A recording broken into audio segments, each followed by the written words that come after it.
Tiens Chris, justement, on parlait de ce premier vélo que tu as sorti du garage, mais quel a été ton premier vélo quand tu étais gamin?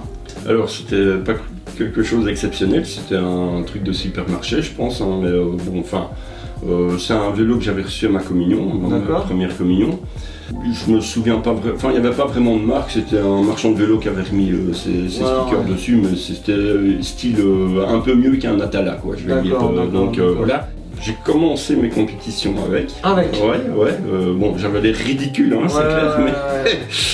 Et donc j'avais des jantes à bâton Star X, je m'en rappelle, ça faisait bien à l'époque, mais bon après on se rend vite compte que c'est pas super top. Ensuite j'ai eu un Motobécane, une base de MX300 je crois. D'accord. Donc j'avais reçu le cadre et fourche du père d'un ami, voilà. Donc j'avais commencé à refaire un vélo un peu plus sérieux. Donc ce vélo je l'ai amélioré au fil du temps avec des pièces GT. D'accord.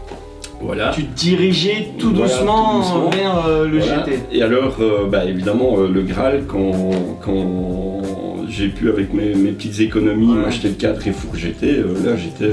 c'était quelque chose. Je veux dire, à l'époque quand on sortait un GT, on rêvait tous du vélo américain. Je me souviens d'une image, j'étais sur la banquette arrière de la voiture et j'avais le cadre et fourche en main comme ça, mais j'étais dans un rêve. Quoi.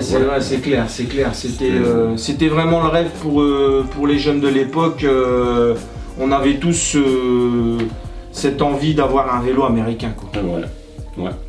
Donc tu as commencé avec un vélo, on va dire vraiment bas de gamme, et puis tu es rentré en compétition après avec ton GT alors. Ouais.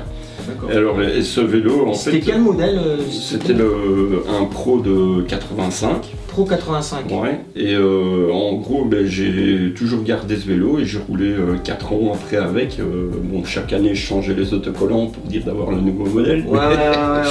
Mais ça se faisait beaucoup à l'époque, on trichait, on mettait des autocollants. Donc, il a fini sa carrière professionnelle entre guillemets avec des autocollants de 89, mais c'était toujours mon GT que j'avais. Ça c'est super. J'ai pas eu énormément de vélos, enfin de cadres et fourches comme certains. J'en ai eu un américain et puis c'était bien. Voilà, j'ai compris. Et donc, justement, tiens, j'ai une question. Quand tu as eu ce GT, tu es passé du Motobécane au GT, tu es arrivé sur le départ. Comment s'est passée cette course? Déjà, tu arrives, tu es fier comme un pont. C'est clair. Et alors, c'est vrai que là, honnêtement, on a vu le step en plus, quoi. Et j'ai commencé à gagner des courses. Donc j'étais toujours en bagarre avec 2-3 là, et puis là, j'ai monté le niveau et Et je remarque que tu as quelques combis, quelques maillots, et t'étais dans les couleurs jaunes GT quand tu courais? C'est ça. J'ai d'abord eu une noire et blanche que j'ai toujours, qui est là-bas. Oui, effectivement. Et puis la jaune, comme Xavier Redoir. D'accord. On a parlé de tes premiers vélos. Maintenant, il y a 15 ans, quels a été les premiers vélos qui t'ont inspiré pour démarrer ta collection? Alors donc, comme j'ai dit tout à l'heure, quand j'ai commencé à m'intéresser au monde de la collection du BMX, je me suis mis à la recherche de BMX sur des petites annonces.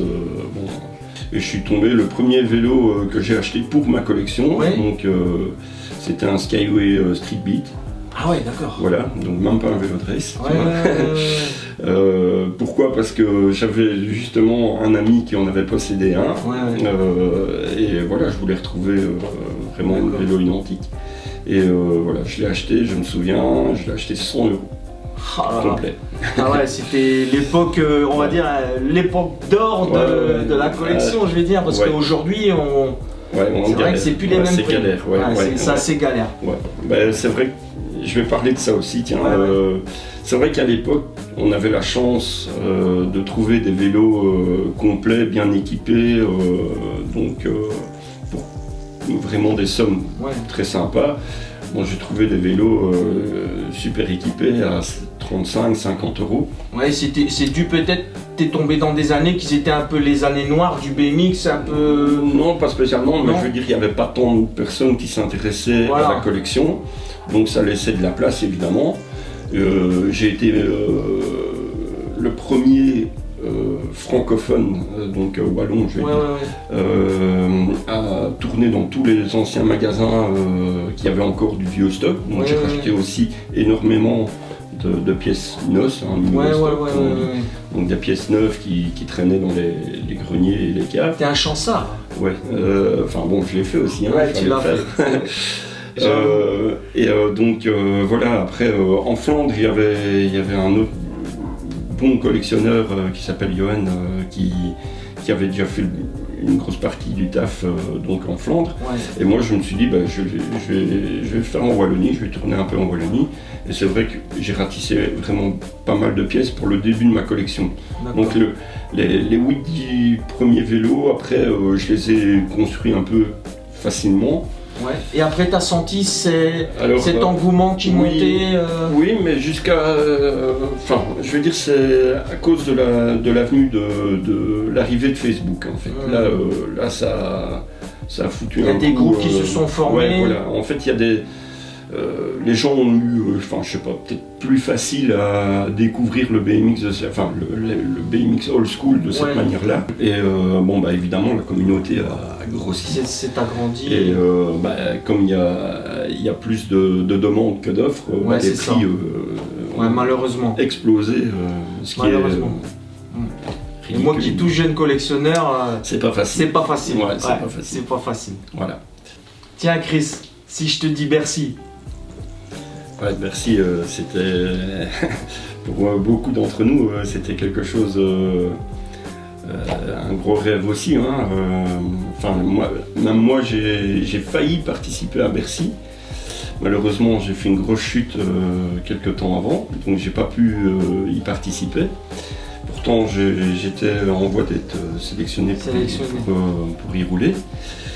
Mais sinon, après, quand tu regardes à la télé, il y a des souvenirs qui te frappent aussi. Et c'est, par exemple, Mike Dominguez.